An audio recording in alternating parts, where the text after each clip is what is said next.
राधे राधे महाराज जी। महाराज जी आपके चरणों में कोटि कोटि प्रणाम। महाराज जी आज तक हमने कभी मदिरा आदि का सेवन नहीं किया और अपने मन को संतुलित रखा है जब भी किसी दोस्त या ऑफिस दोस्त ने हमें मजबूर किया है, परंतु जब हम अपने रिश्तेदारों ये सब के कारण हमें जड़ बुद्धि और पिछड़ी सोच का कहते हैं, तो इस स्थिति में मन को संभालने के लिए क्या करें? आप गलत आचरण ना करें तो आपको जड़ बुद्धि का कहा जाएगा क्या? तो मुझे लगता है उल्टा है। जड़ बुद्धि वो लोग हैं जो ऐसा करते हैं, विवेकवान वो है जो नहीं करते हैं। आखिरकार कहीं ना कहीं सत्य का आदर तो होता ही बच्चा। भले कोई प्रमादवश तुम्हें गलत कह दे, लेकिन उनके भी हृदय में आदर होता है। अगर सत्य जड़ बुद्धि होता है तो हमारे पास एकांतिक में प्रश्न उत्तर करने कोई आए ही ना, जड़ बुद्धि से क्या बात करें। तो इसलिए हमें लगता है कि कोई हमें मूर्ख कहे या जड़ बुद्धि कहे या पुरानी रीति का कहे। देखो कुछ लोगों का भाव होता है कि अगर हम अंडा नहीं खाएंगे, मांस नहीं खाएंगे तो स्वस्थ नहीं रहेंगे। अगर हम प्रसन्न हैं, सात्विक आहार है और सुंदर विचार है तो हमारा तन भी स्वस्थ रहेगा और मन भी स्वस्थ रहेगा। आप अच्छा दूर से देख के बताओ क्या हम आपको लगते हैं किडनी फेलियर है? आप विचार करके देखो। क्यों? क्योंकि हम हर समय प्रसन्न रहते हैं। हम एक मिनट भी कभी किडनी फेलियर बन के नहीं बैठते। अब 1 बजे रात्रि से हमारी दिनचर्या चल रही या क्या किडनी फेलियर की चल रही? हर समय हमारा दिमाग भगवान की तरफ। क्या आप नहीं लगा सकते? आप भी वैसे लगाइए। दुखों से लड़ना पड़ेगा, दुखों को जीतना पड़ेगा। ये संसार दुखालयम है, संघर्ष करना पड़ेगा। संघर्ष हमारा जीवन है, तो हम ऐसे आनंद में बने। ये हम इसलिए उदाहरण दे देते हैं अहंकार पुष्टता के लिए नहीं कि जिनको लगता है मंडा खा करके, मांस खा करके बलवान बनेंगे। ब्रह्मचर्य, पवित्र आहार, तो संकल्प बल और शरीर बल दोनों बल पुष्ट होता है।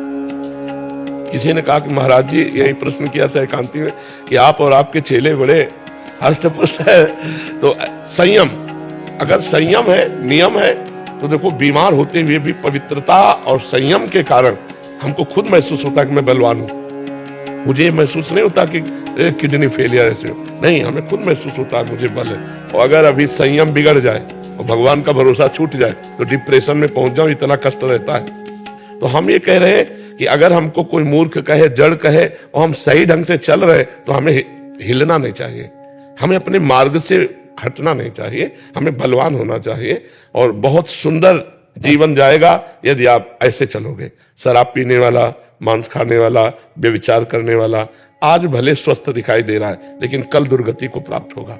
आप आज भले दुखी हो, लेकिन कल आप सदगति को प्राप्त होंगे, कल आप अच्छा जीवन व्यतीत करेंगे। इसलिए हमको अच्छे आचरणों में दृढ़ रहना चाहिए। सामने वाला निंदा करे तो भी, अगर सामने वाला निंदा कर रहा मैं गलत हूं तो सुधार करना चाहिए, बुरा नहीं मानना चाहिए। सामने वाला निंदा कर रहा मैं गलत नहीं हूं तब तो मुस्कुराना चाहिए, फिर शोक नहीं करना चाहिए कि वो कहे जड़ बुद्धि तो अपने को विद्वान दिखाने के लिए हम शराब पी लें, हम मांस खा लें। ऐसे गंदे आचरण नहीं करना चाहिए। काफी बच्चे तो महाराज जी इसी उसमें आ जाते हैं, दबाव में आके भी गलत आचरण करने लगते हैं। गलत है, गलत है। वो बच्चे कम बुद्धि वाले हैं। प्रवीण बुद्धि अपने जीवन को गंदा न करे। अधिकांश वैसे स्तर के हो गए ना महाराज जी। देखो शराब जो है, एक तो शास्त्र निषिद्ध है, शास्त्र रोकता है, और दूसरी बात उसमें लाभ क्या है? प्राय हमने शराबी जनों को अपने धर्म से च्युत होते देखा है। जब आप शराब के नशे में होगे तो आपका बर्ताव ठीक नहीं होगा, आपके आचरण ठीक नहीं होंगे, आपका चरित्र पवित्र नहीं होगा। और नालियों में तो पड़े आप देखते हो, नालियों में पड़े आप देखो ना, नालियों में पड़े दिखाई देते। पैसा गया, स्वास्थ्य गया, इज्जत गई। भला ऐसा क्यों? जब हमारे शास्त्र रोकते हैं तो शराब नहीं पीना चाहिए, और जब तक ब्याह ना हो तब तक ब्रह्मचर्य से रहो। ब्याह हो जाए तो एक पत्नी व्रत धारण करो। ये जो चला है ना गर्लफ्रेंड बॉयफ्रेंड, ये बहुत नरक है, बहुत अपवित्र जीवन, पूरी गृहस्थी को चौपट कर देने वाला जीवन है। मान लो जो बच्चा 2-4 बच्चों से संबंध रखते हैं, वो कभी ब्याह करके एक में टिक पाएंगे क्या? उनकी गंदी आदत बनी रहेगी, उनका जीवन व्यर्थ हो जाएगा, गृहस्थी संबंध टूट जाएंगे। इसीलिए नए नए ब्याह होते, डिवोर्स हो जाता है। ये कोई जीवन है? अरे जीवन है कि चलो अब लो नसानी अब ना नशे हो, 1-2 बार गलती हो गई, अब पति प्राप्त हो गया तो अब बहुत धर्म से रहे, या पत्नी प्राप्त हो गई तो धर्म से रहे। लेकिन आजकल शराब पीना और नया नया व्यभिचार करना और जैसे बने वैसे धन कमाना, यही उद्देश्य रह गया है। गृहस्थी के लिए ब्रह्मचर्य क्या नियम होना चाहिए महाराज? मासिक धर्म के 8 दिन बाद एक बार केवल संयोग कर सकता है, शास्त्रीय पद्धति के अंदर महीने में एक बार।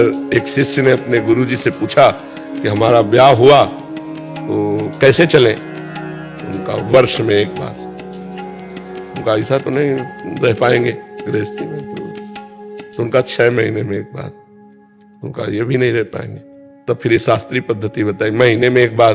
शास्त्रीय पद्धति है महीने में एक बार। अब सोचो आजकल नए नए बच्चे कितने आके बता गए कि 5 बार हस्तमैथुन, 8 बार हस्तमैथुन, ये जिंदा रह रहे हैं, यही बड़ी बात है।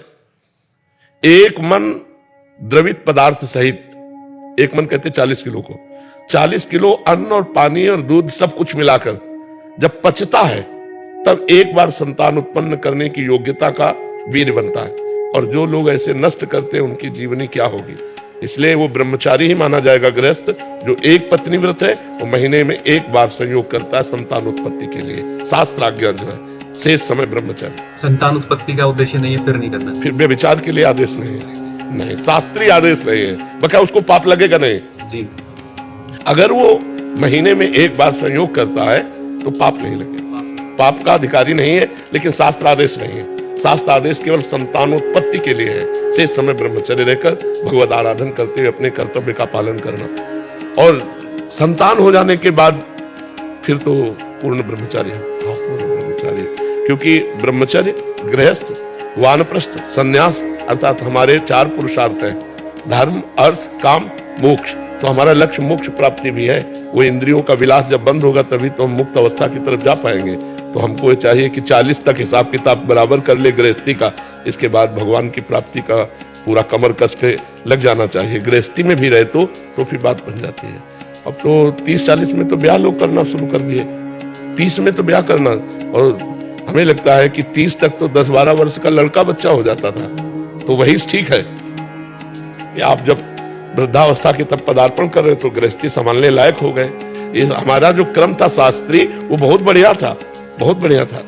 उससे बहुत मर्यादा। अब जैसे लड़के और लड़कियां नई अवस्था को प्राप्त हुई, उनका ब्याह हो गया तो उनको मिल गया जीवन साथी, तो इसलिए भटकना, व्यभिचार करना ये हो नहीं पाया जीवन में। और वो आजीवन अपने पति को भगवान मानकर निर्वाह किए या अपनी पत्नी को प्राण मानकर निर्वाह किए। अब क्या हो रहा है, ये जो बॉयफ्रेंड ब्रेकअप,